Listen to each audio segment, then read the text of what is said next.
#ask Dr. John Watts అని type చేసి మీ questions అడగండి, తప్పకుండా రిప్లై చేస్తాను. రవి రాక్ 2742 సార్, హెడ్ మీద ఇన్ఫెక్షన్ అయ్యి పింపుల్స్ వచ్చి అండ్ ఆఫ్టర్ హెయిర్ ఫాల్ చాలా అయింది, ఇప్పుడు మినాక్సిల్ వాడచ్చా సార్, టెల్ మీ. ఇప్పుడు మీరు హెడ్ మీద ఇన్ఫెక్షన్ వచ్చి హెయిర్ ఫాల్ అయింది అంటున్నారు.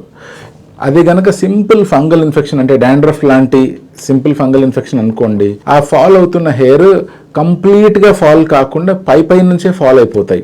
అంటే రూట్స్ నుంచి దానికి ఉన్న స్టెమ్ సెల్స్ నుంచి ఫాల్ కాకుండా పైన హెయిర్ మాత్రమే ఫాల్ అవుతాయి, కాబట్టి మళ్ళీ కొత్త హెయిర్ ఈజీగా మొలుస్తుంది.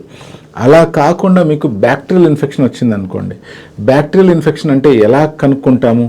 తల మీద కురుపుల్లాగా ఫామ్ అయిపోయి అదే చిన్న పుండ్లాగా తయారైపోయి అక్కడ జుట్టు ఫాల్ అయిపోయింది అనుకోండి, అటువంటి ఏరియాలో ఒక స్కార్ లాగా ఫామ్ అయిపోతుంది అండ్ ఆ ఏరియాలో సొంతంగా మళ్ళీ న్యూ హెయిర్ గ్రో అవ్వడం చాలా కష్టం. ఇటువంటి సిచ్యువేషన్లో మళ్ళీ ఆ ఏరియాలో మెడిసిన్ ద్వారా న్యూ హెయిర్ తెప్పించుకోవడం కష్టమే. ఇప్పుడు మీరు క్లియర్గా చెప్పారు తల మీద పింపుల్స్ లాంటివి వచ్చి ఆ ఏరియాలో జుట్టు రాలిపోయింది అని చెప్పి.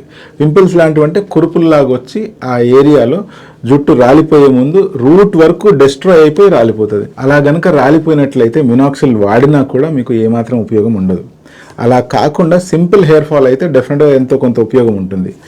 ఒకవేళ ఇలా పింపుల్స్ వచ్చి జుట్టు రాలిపోయి అక్కడక్కడ గ్యాప్స్ ఫామ్ అయిపోయాయి అనుకోండి, మీరు మీ చుట్టుపక్కల జుట్టుని ప్రాపర్గా గ్రో చేసుకొని కవర్ చేసుకోనికి ట్రై చేయాలి. ఒకవేళ కవర్ అయినట్లయితే ఉండే జుట్టును కాపాడుకునే ప్రయత్నం చేస్తూ ఉండాలి. అలా కాకుండా ఏం చేసినా కూడా కవర్ అవ్వట్లేదు అంటే ఆ ఏరియాలో హెయిర్ ట్రాన్స్ప్లాంటేషన్ చేస్తే అంతో ఇంతో కొంచెం గ్రోత్ వచ్చే అవకాశం ఉంటుంది. బట్ మళ్ళీ పింపుల్స్ రావు అన్న గ్యారంటీ లేదు. కాబట్టి ఒకవేళ మీకే కనుక ఆ పింపుల్స్ ఫామ్ అవుతూ ఉన్నట్లయితే వాటికి పస్ కల్చర్ చేపించి ఎటువంటి బ్యాక్టీరియా వల్ల ఇవి వస్తున్నాయి అనే దాన్ని నిర్ధారించుకొని దానికి కరెక్ట్గా పనిచేసే యాంటీబయాటిక్ని ప్రాపర్గా వాడినట్లయితే డెఫినెట్గా మళ్ళీ పింపుల్స్ రాకుండా కాపాడుకోవచ్చు. మీకు ట్రాన్స్ప్లాంట్ చేసిన వెంట్రుకలు కూడా ప్రాపర్గా గ్రో అయ్యే అవకాశం కూడా ఉంటుంది.